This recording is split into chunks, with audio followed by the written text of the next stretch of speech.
essa noite aquilo que nós precisamos, que nos ajude a enfrentarmos as dificuldades dessa encarnação.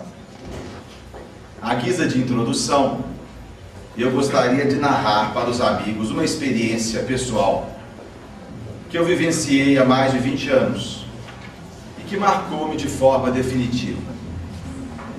Eu me encontrava então no Hospital da Lagoa, iniciando a minha residência médica. E quando nós chegamos a um local novo, somos naturalmente apresentados a muitas pessoas. Algumas despertam em nós simpatia, outras nem tanta simpatia assim. Isso é natural na fase evolutiva em que nós nos encontramos. Dentre as pessoas a quem eu fui apresentado do segundo grupo, havia uma que se destacava. Era uma mocinha de mais ou menos 30 anos, auxiliar de enfermagem, responsável pela parte administrativa do ambulatório onde eu deveria atender todas as tardes. Mas logo que eu bati o olho nela, percebi logo, ela não foi com a minha cara. E eu acho que eu também não fui com a cara dela. Porque essas coisas geralmente são recíprocas. O certo é que o clima estava inamistoso. Eu chegava no ambulatório, ela saía resmungando, e a sala uma bagunça, não tinha cadeira, não achava os prontuários dos doentes, os papéis eu não os localizava, e aquele clima difícil. Eu então procurei o chefe da residência médica, que era um senhor muito ponderado, e disse a ele: olha, doutor Emílio, ela não gosta de mim. O clima é esse, acontece isso, acontece aquilo, vai acabar prejudicando o próprio atendimento dos pacientes. O senhor poderia arrumar uma solução para esse problema? E ele então me disse assim: mas a solução, meu filho, é muito fácil. Você pede demissão da residência médica e volta para a sua cidade. Eu levei um baita de um susto, né? Por essa eu não esperava. Ele disse assim: não, doutor Emílio, eu não queria uma coisa assim tão trágica, não. Faz o seguinte, troca ela de lugar. Tira ela dali, porque a gente é assim, né? Troca lá, mexe lá, resolve lá, e a gente continua do jeito que está. Ele então esboçou um sorriso levemente irônico e disse assim: Ricardo, essa moça trabalha conosco aqui há 10 anos, vai ficar mais 20. Você, depois dos seus 3 anos de residência, volta para Juiz de Fora. Eu vou lhe dar um conselho: tente modificar-se. Quem sabe com o tempo as coisas melhoram. Eu me coloquei então diante de um dilema. Ou eu iria manter aquele relacionamento conflituoso, gerando uma situação de dor moral para nós, prejudicando o atendimento, ou eu teria que pacificar aquela relação. E eu então fui buscar uma solução para o meu dilema em um livro muito antigo, de um autor que na verdade nunca escreveu nada, mas que inspirou tantos outros para que redigissem as obras. O livro, o Novo Testamento. E o autor é Jesus. Na verdade, minha gente, o Novo Testamento venceu o tempo. Se nós hoje estamos compulsando um livro escrito por autores diferentes há mais de 20 séculos, é porque esse livro é bom e apresenta a verdade. Jesus venceu os séculos, porque ele não veio aqui apresentar uma religião. Pelo contrário, Jesus tinha dificuldades óbvias com as religiões da época. O que Jesus veio fazer foi nos apresentar um programa de vida, um plano de ação, nos apresentar um conjunto de ideias que iriam nortear as nossas decisões, nos mostrar o caminho a seguir nas diferentes situações da vida. E Jesus é tão atual que sobre ele já foram escritos mais de 3.000 livros, e nós até hoje estamos estudando, discutindo e refletindo a sua mensagem. E eu então fui buscar no Novo Testamento o que eu precisava, o que era uma receita para a dissolução de antipatias. E encontrei. Porque há um momento no Novo Testamento em que Jesus diz assim: orai por aqueles que vos perseguem, fazei o bem àqueles que vos fazem o mal, amai o seu inimigo. Isso, minha gente, nada mais é do que uma proposta objetiva de dissolução de antipatias. E eu então pensei cá comigo, se a receita do Cristo é essa, vamos lá. Vai ser uma sessão de fingimento, mas vamos lá. E comecei com elogios, porque todo mundo tem uma pontinha de vaidade, né? E não há quem não se renda a um elogio de vez em quando. Na primeira tarde eu cheguei e já fui nos cabelos, porque a gente sabe que as mulheres gostam mais dos seus cabelos do que dos seus namorados. E eu então cheguei e falei, mas os seus cabelos, como estão bons? Ela nem acreditou. Saiu assim meio no ar, mas no dia seguinte as duas cadeiras estavam na sala. E eu descobri que ela estava fazendo dieta. Eu falei, vai ser por aí, porque ninguém sabe. Na outra tarde eu cheguei e disse, fulano, mas como você emagreceu, hein? Uns 10 quilos, né? Nem 10 gramas. Mas o certo é que ela esboçou um sorriso daqui a aqui. No dia seguinte os prontuários estavam sobre a mesa, as folhas arrumadinhas, e eu resolvi avançar, porque só elogio também com o tempo ninguém aguenta, né? E comecei com presentinhos. Tudo aquilo que eu ganhava dos representantes de laboratório, caneta, chaveiro, balinha, eu dava para ela. A vontade era jogar no lixo, né? Mas eu dava e as coisas foram melhorando a olhos vistos. Eu chegava no ambulatório, ele estava me esperando. Ia comigo para a sala, tudo impecável no seu lugar. Chamava os pacientes. Ela já estava gostando de mim. Eu já estava gostando dela. E confesso a vocês, foi das amizades mais sinceras que eu deixei no Rio de Janeiro. Mas nós trouxemos esse fato real como motivação para as nossas reflexões. Porque ele nos faz examinar dois tipos de posturas prevalentes em nossos dias, ambas equivocadas. Em um tipo de postura, nós nos consideramos vítimas dos outros ou das situações. Nós somos os pobres coitados e vamos transferindo para os outros responsabilidades que são nossas. As nossas carências, as nossas dores, as nossas frustrações, responsabilidade de A ou de B. E sempre que nós transferimos responsabilidade para alguém, esse alguém cresce e nós continuamos na infância espiritual. Mas a outra postura não menos equivocada que essa é quando nós enxergamos os outros como coitadinhos, os outros como vítimas de uma realidade. E então vamos carregando-os no colo, retirando os obstáculos necessários ao seu crescimento, e eles não avançam. Na verdade, minha gente, o recado da doutrina espírita é esse: o progresso é pessoal e intransferível. Ninguém fará por nós aquilo que nos compete fazer. Tudo aquilo que for de nossa responsabilidade, nós não fizermos hoje, nós vamos ter que fazer amanhã, via de regra, em condições muito mais difíceis. Examinando primeiramente a postura do paternalismo. Quando nós enxergamos os outros como vítimas de alguma coisa e pobres coitados, nós vamos ver que essa postura de paternalismo, prevalente em nossos dias, tem trazido graves problemas nos mais diferentes setores sociais. Nos lares, esse paternalismo tem dado origem a um sem número de crianças e jovens sem limites. Crianças e jovens verdadeiros delinquentes. E o que se vê são pais e avós atordoados nas mãos de reféns, que são os próprios filhos.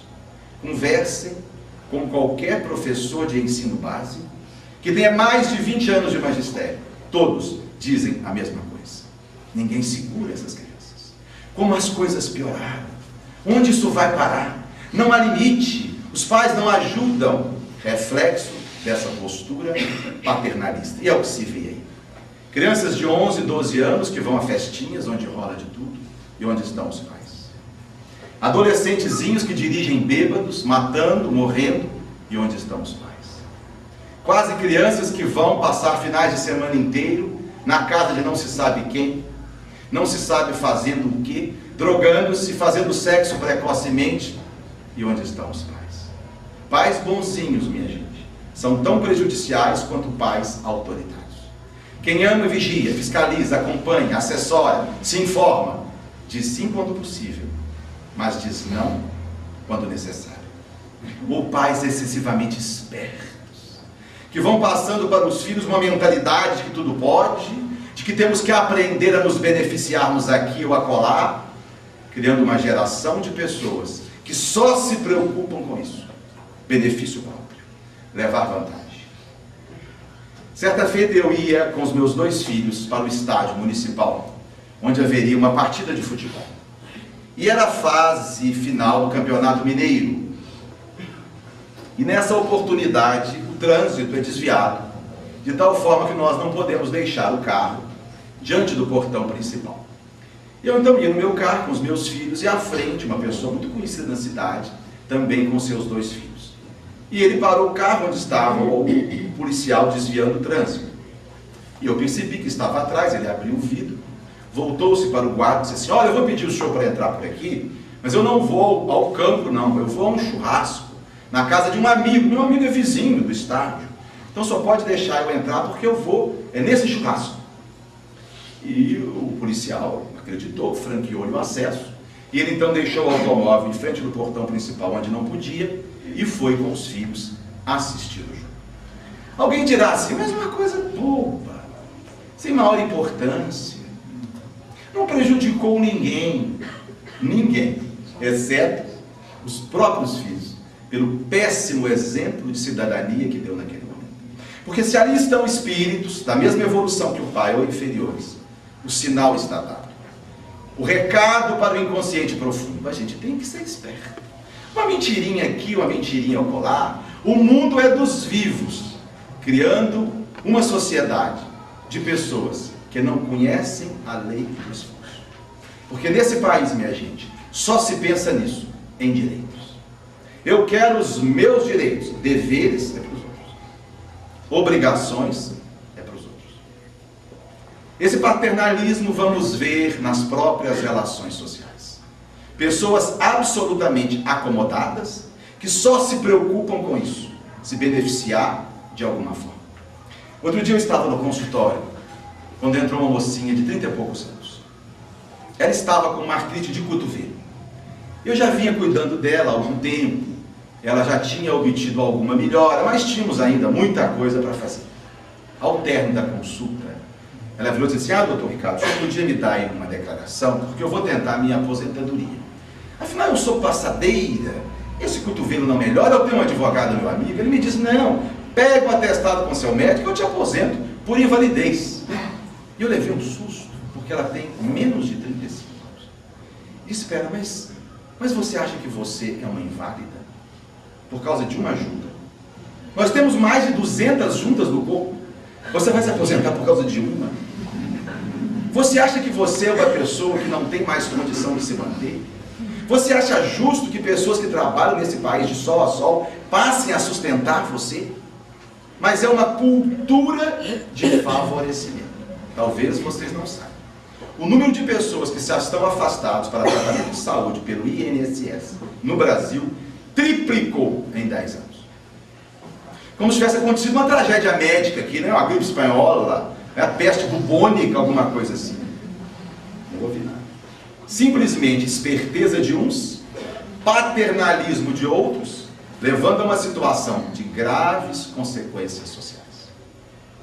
Uma outra oportunidade, entrou uma outra moça também com dor no ombro. E ela chegou e disse assim: doutor Ricardo, eu marquei essa consulta para o senhor pediu para mim uma ressonância magnética do meu ombro. Eu disse assim: mas você já foi examinada? Já te pediram ao menos uma radiografia? Não, eu quero logo uma ressonância, porque é o melhor exame, vê tudo. Eu disse assim: você sabe quanto custa uma ressonância magnética? Ele: não, mas eu tenho plano, só pode pedir. Eu tenho plano, o plano paga. As pessoas são assim. Chega no consultório, o doutor pede todos os exames que existem. O plano paga. Como se o plano fosse um ET, né? O dinheiro que vem de Marte, de fundo perdido. Olha, minha gente, o plano é resultado de todos aqueles que são sócios, que participam dele. Esse dinheiro sai de algum bolso. Esse dinheiro vai fazer falta para alguém. Aí o plano começa a aumentar. Proíbe isso, proíbe aquilo, glosa isso, glosa aquilo, e a gente não entende.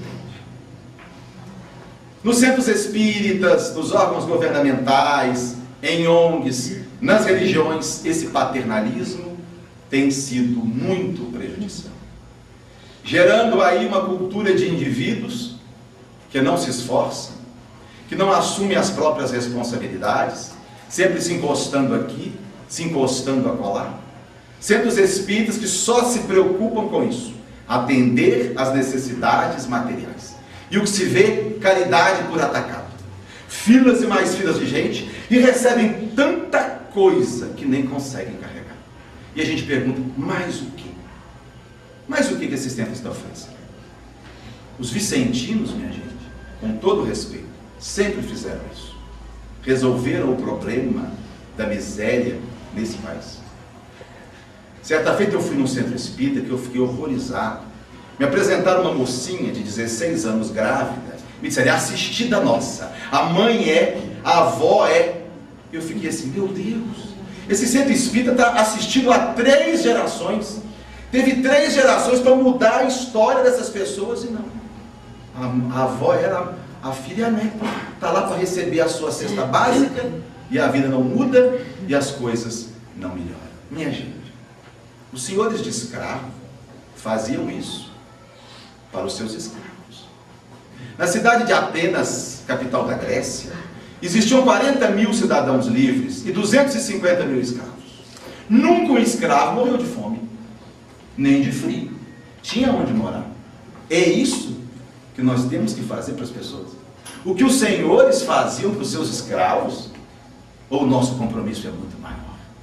O nosso compromisso, minha gente, é dar aos indivíduos os elementos, os recursos, para que eles, com o próprio esforço, consigam a sua própria superação. Nunca me esqueço de um dia em que eu trabalhava em uma clínica psiquiátrica na condição de clínico geral. E eu estava no pátio, quando se aproximou de mim um cidadão muito forte, mais ou menos 40 anos. Estava internado lá por alcoolismo, uso de droga e agressividade. Ele voltou-se para mim e disse assim, eu quero a minha alta. Diga para o meu médico que eu quero a minha alta. Eu não fico mais nenhum dia nesse hospital. Eu disse assim, mas o senhor já está melhor? Está em condição de voltar ao convívio social? E ele, não, mas o negócio não é esse. O negócio é que eu perco R$30 por dia ficando internado aqui. Eu disse, bom, o senhor tem um bom emprego, né? R$30 por dia. O senhor trabalha em quê? Trabalho? Que é isso, doutor? Eu peço na rua, doutor, eu sou mendigo. Minha gente, R$30 por dia dá quase R$1.000 por mês. A maioria dos trabalhadores desse país não ganha R$1.000 por mês. E ele ganhava esse dinheiro para gastá-lo no álcool, na droga, agredindo a própria sociedade que mantinha o seu vício. E eu me lembro aqui de um vulto venerável do movimento espírita, Sr. Abel Gomes. Hoje espírito guia de vários centros da cidade e da região. Sr. Abel era um paralítico, muito modesto, alfaiate, que morava na cidade de Astolfo Dutra nos anos 20 e 30 do século passado. Precursor do movimento espírita na Zona da Mata. Sr. Abel tinha uma postura toda especial para lidar com a mendicância naquela cidade. Quando procurava em sua alfaiataria um mendigo muito conhecido lá, o Sr. Abel se antecipava, oferecendo um pequeno trabalho para remunerá-lo. Quando ele já ouvia, dizia assim, ô, seu fulano, vem cá, que bom que o senhor veio, eu estou com um matinho aqui no terreiro, quem sabe você resolve ali o meu problema. E o cidadão ficava com vergonha de falar, não, afinal ele era paralítico, né? Ia lá, fazia aquela capina e ele então lhe dava o dinheiro, dignificando o seu ato. Uma mendiga muito conhecida em Astolfo Dutra, quando se aproximava da alfaiataria, ele já chamava, vem cá minha amiga, vem cá, que bom que você veio. Eu já estava aqui pensando com meus botões, minha amiga podia aparecer por aqui, porque eu estou com umas roupas para lavar ali no tanque. Será que a senhora resolve o meu problema? E ela ia lá, lavava o Sr. Abel então, a remunerar. Minha esposa faz um curso de Libras, que é a linguagem brasileira de sinais. Os seus 2 professores, é um casal, são absolutamente surdos.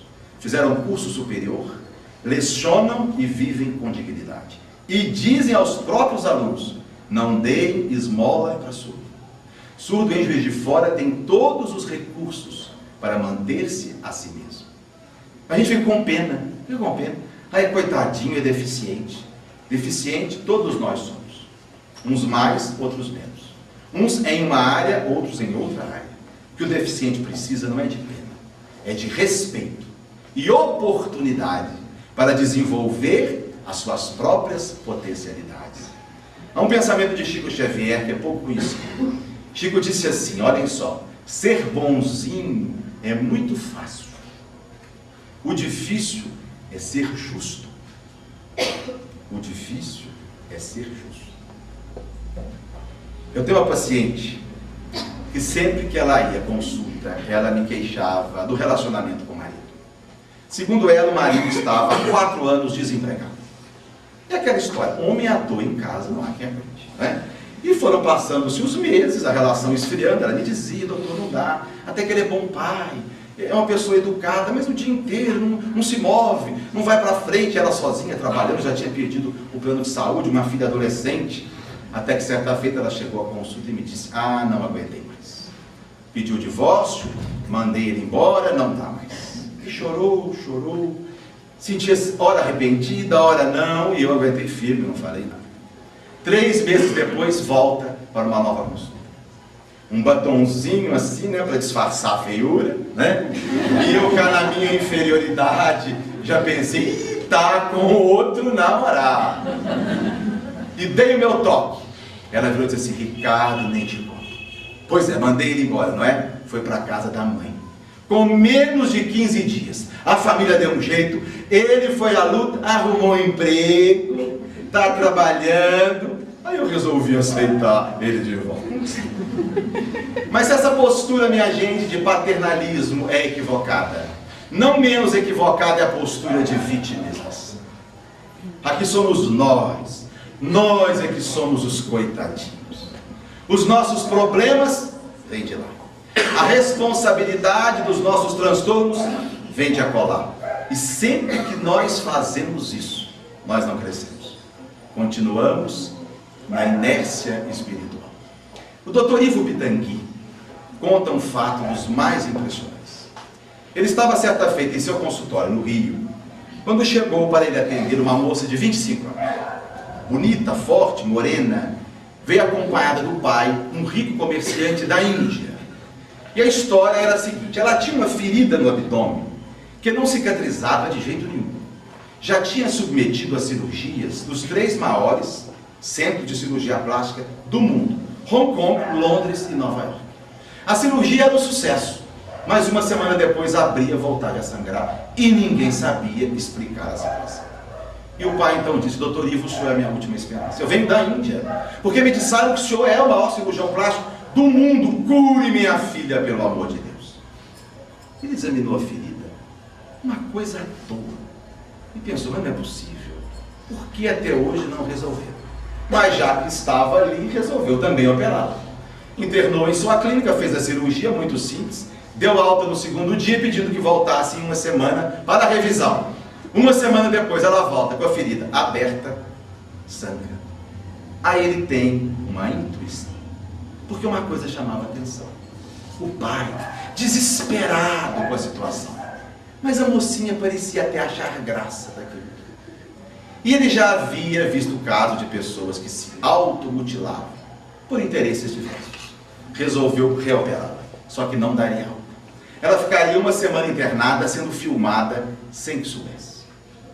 Na 2ª noite de pós-operatório, alta madrugada, ela sozinha no quarto, abriu o curativo, enfiou o dedo até sangrar, fechou e voltou a dormir, mas a cena foi registrada. Na manhã seguinte, o pai é chamado, o médico, os residentes, e ela então é desmascarada. E ela tem uma crise de choro e diz que fazia aquilo para ter a companhia do pai. Porque o pai viajava muito, tinha muitos filhos, ela gostava tanto do pai que foi a única forma que ela encontrou para tê-lo junto dela. Eu, às vezes, vejo casos assim, de pessoas no consultório que não melhoram porque não querem, ou porque não podem. Pessoas que vêm à consulta, examina, não acha nada, pede os exames, coisa nenhuma, medica, não melhora, e volta 1 mês, nada, 1 ano, 5 anos, não melhora. O que é pior, não me larga, né? Porque se não melhorasse, mas fosse para outro médico, não melhora, não larga, não é possível, isso é coisa de maluco. Um dos dois está doido, né? Ou ele ou eu. Porque ninguém fica 5 anos com um médico sem melhorar. São pessoas que não melhoram porque não querem. São felizes na infelicidade. Estão bem no tormento porque têm ganhos secundários. Porque se melhora, o INSS não. E vai ter que fazer o que todo mundo faz, trabalhar. Porque se melhora o marido que já ameaçou tirar o time, vai concretizar. Porque se melhora a filha que está com o casamento marcado, vai resolver. Então fica ali, cozinhando a coisa. E a gente ajuda, porque a gente tem uma pena, né?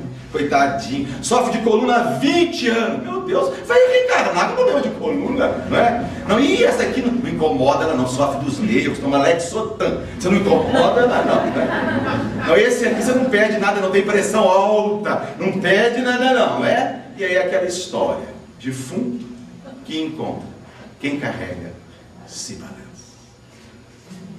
Nessa postura de vitimização, vamos encontrar também indivíduos que cultivam mágoas antigas, que estão ali alimentando alguma coisa que lhe fizeram, às vezes há décadas. Quando na verdade, minha gente, o perdão não é um favor que nós fazemos a quem nos perdoa. O perdão é um favor que nós fazemos a nós mesmos, porque nos liberta de um lixo psíquico. Porque aquele que nos magoou vai se haver com a sua consciência. É questão de tempo. A lei de Deus está na consciência do homem. Ele vai expiar, ele vai reparar, mas se nós não nos libertamos desse sentimento, sofremos 1 milhão de vezes. Somos vítimas reais de uma situação que nos fizeram. E continuamos como vítimas imaginárias da mesma situação que não termina nunca. O espírito Jesus Gonçalves, através de uma médium do Paraná chamada Célia, tem um pensamento notável. Ele diz assim: a vítima que não perdoa está em pior situação espiritual que o algoz que se arrependeu do crime. Porque o criminoso que se arrependeu do crime, ele vai reparar, vai expiar, mas já está um passo à frente. O arrependimento já lhe dá acesso à situação espiritual melhor, onde ele vai preparar-se para a sua recuperação moral.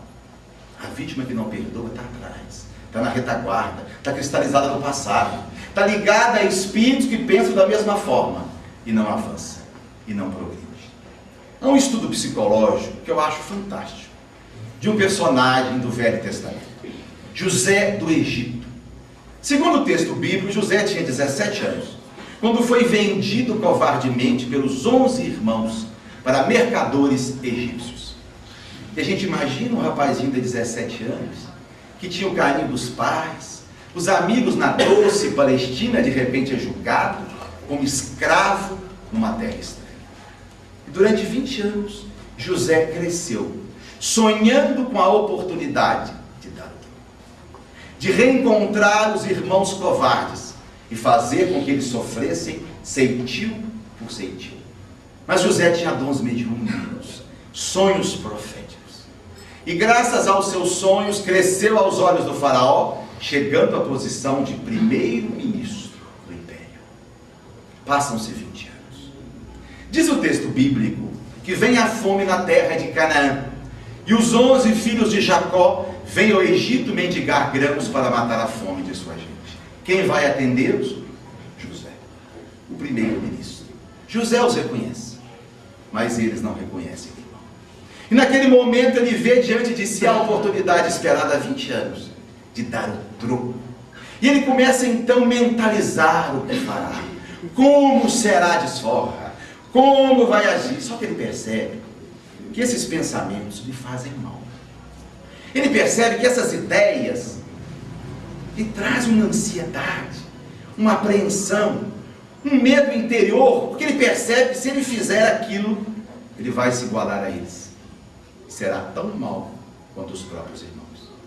Há então um momento em que ele se identifica com uma proposta superior, faz a opção pelo perdão, se identifica aos irmãos e lhes dá aquilo que eles vieram buscar. Aí a gente entende, minha gente, que muitas pessoas perguntam assim: por que eu tenho que ser honesto? Por que eu tenho que ser honesto? Quando eu vejo tantas pessoas desonestas enriquecendo de uma forma alucinante. Por que eu tenho que ser justo, decente, correto, Se eu vejo grandes empresários, políticos, dirigentes públicos, com vastos patrimônios adquiridos na ilegalidade, na desonestidade, nós temos que ser honestos, decentes, corretos, porque isso nos faz bem.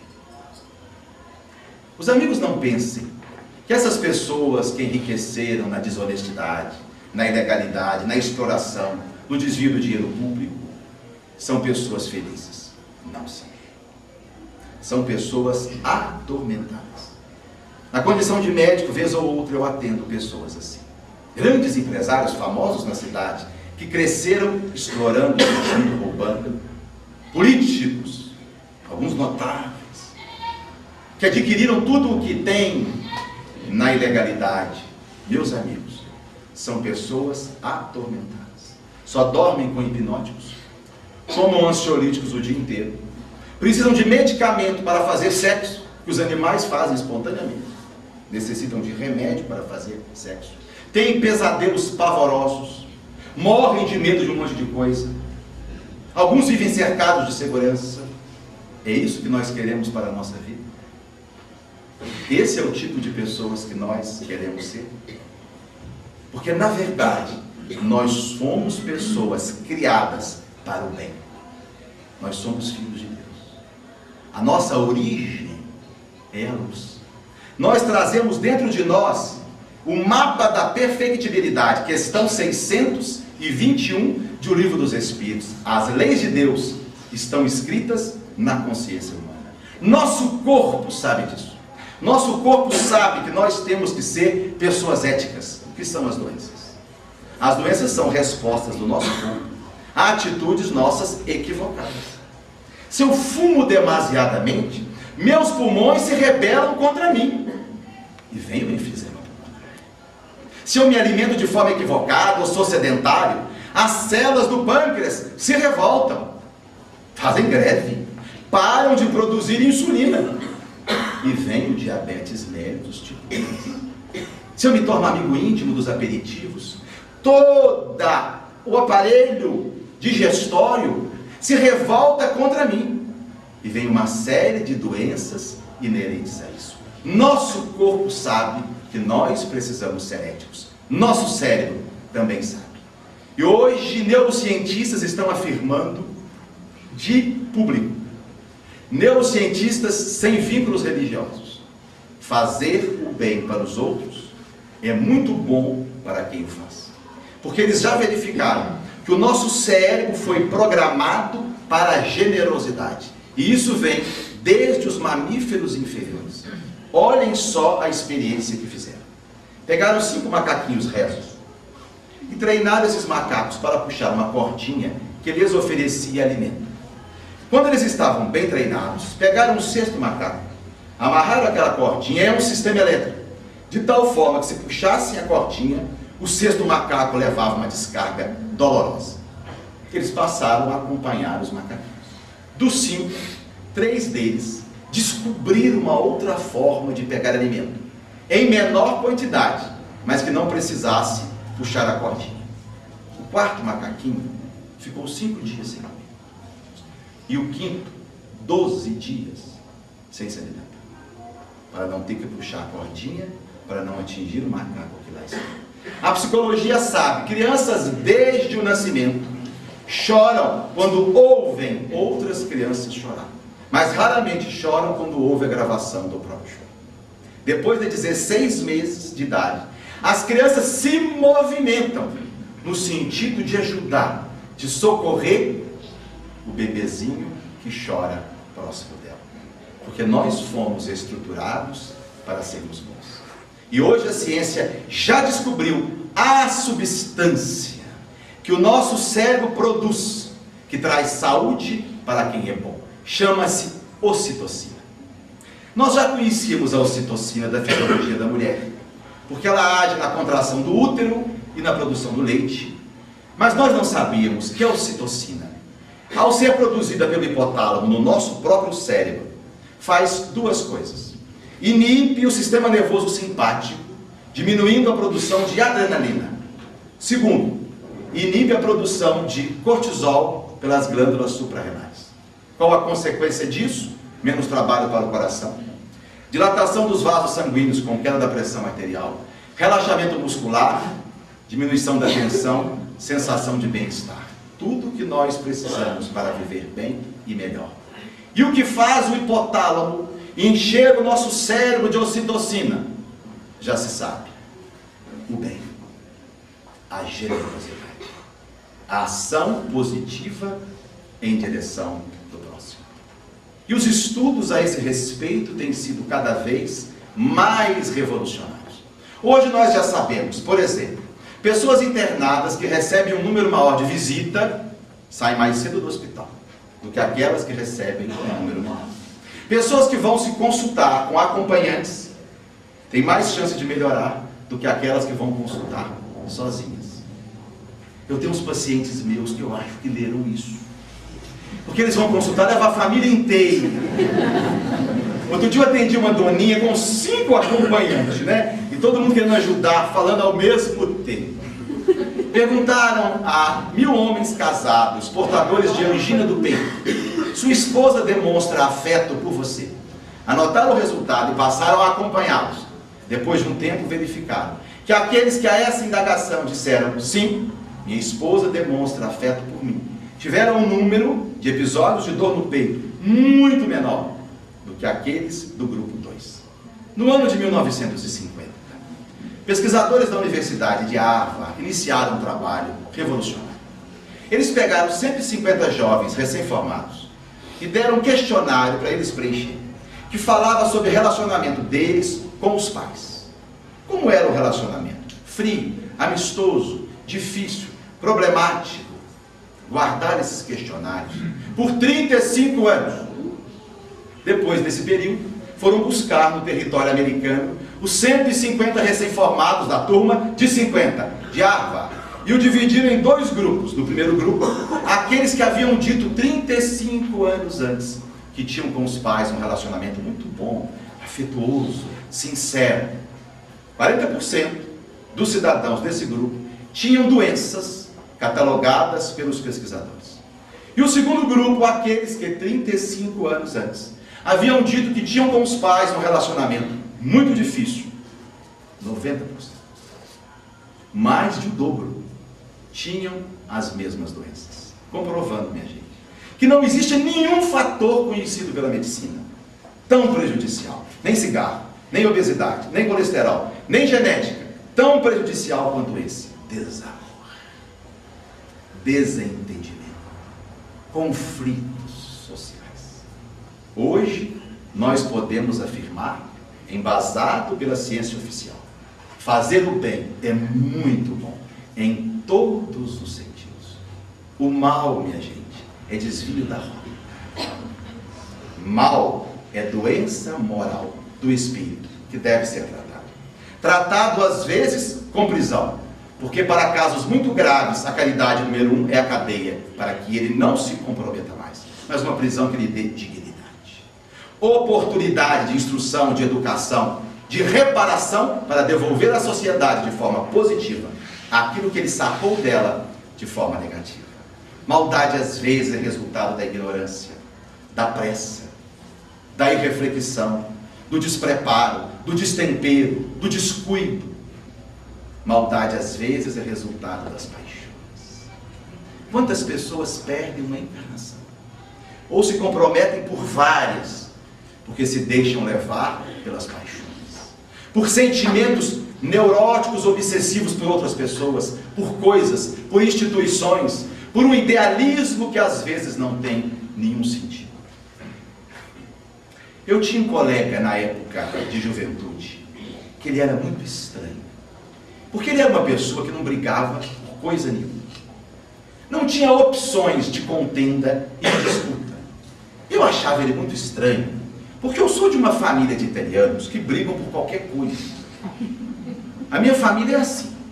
Não pode haver uma confusão que entra e briga mais do que aqueles que estão envolvidos. Então eu fui criado nesse meio. Futebol, a gente brigava. Escola de samba, brigava também. Política, opa! Religião, brigava. Eu acho que isso é meio genético. Porque outro dia eu cheguei lá em casa e estou ouvindo uma discussão vindo do quarto. São os meus 2 filhos, uma discussão brava. E eu percebi que era um jogo de futebol que estavam vendo. Eu pensei, deve ser assim, Flamengo e Vasco, né? Cruzeiro e Atlético. Vocês não acreditam? Era um jogo do campeonato europeu.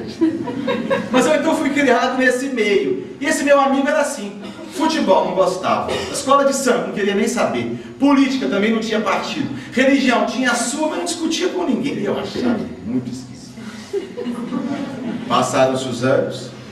Eu venho tentando colocar um pouco de juízo na minha cabeça e vejo como ele era sábio. Como estava muitos anos na minha frente. Como poupou-se de graves problemas pessoais.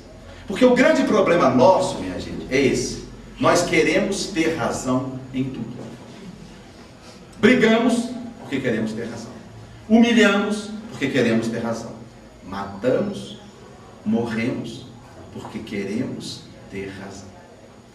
Ferreira Goulart, escrevendo na Folha de São Paulo, disse assim: a pior coisa do mundo é querer ter razão. E dá o exemplo do marido com a mulher. O marido, porque quer ter razão, briga, discute, vai para o canto mal-humorado. A mulher, porque também quer ter razão, briga, discute, vai para o canto mal-humorado. Ficam os dois cheios de razão, mas infelizes. Aí Ferreira Goulart conclui o artigo dizendo assim: eu não quero mais ter razão. Eu quero viver em paz. Eu quero viver em paz. Esse é o recado da doutrina espírita.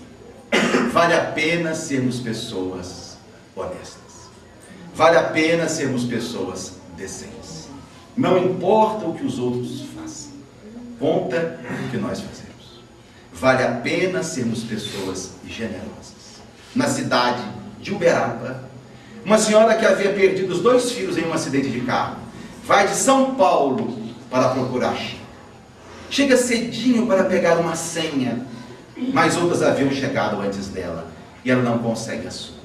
E ela então põe-se a chorar baixinho, aquela dor doída, o cansaço da viagem, a dor da perda dos filhos, a frustração de não poder conversar com Chico. E ela está ali então, quando uma senhora que observava a cena se aproximou e disse assim: olha, eu também perdi um filho, mas você perdeu 2. Eu também venho de outra cidade para conversar com o Chico, mas você vem de mais longe, de São Paulo. Olha só, eu tenho uma senha. Fique com ela. Eu voltarei outro dia. Ela então agradece muito e se coloca no lugar apropriado. Chico começa com as psicografias e na hora da leitura, a primeira é de um jovem de 20 anos, que escreve para a mãe, aquela que havia cedido o lugar. E na mensagem ele diz assim: mamãe, eu não deveria comunicar-me hoje, mas o seu gesto de ternura e renúncia sensibilizou até mesmo os dirigentes do trabalho e foram buscar-me para que eu viesse dizer a você: continue a ser essa alma generosa que a senhora é. Meditemos, minha gente, sobre tudo.